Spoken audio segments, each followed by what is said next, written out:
Governor Rick Snyder today tapped Supreme Court Justice Maura Corrigan to a key position in his cabinet.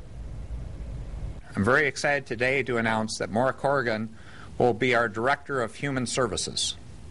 She has an outstanding track record.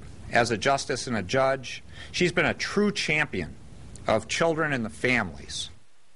With that, Corrigan will step down from the bench and take over one of the state's most troubled departments.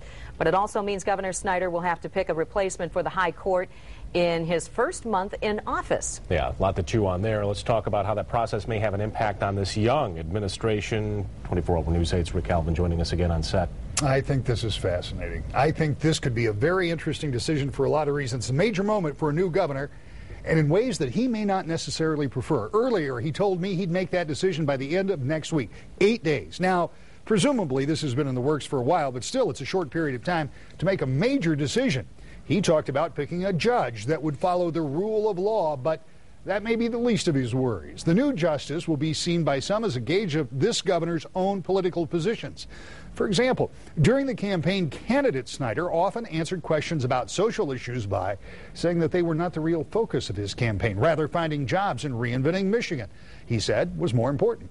But in picking a new Supreme Court justice, there will inevitably be questions about what that justice thinks about some of those social issues, like marriage. Is it between one man and one woman? Perhaps even things like medical marijuana.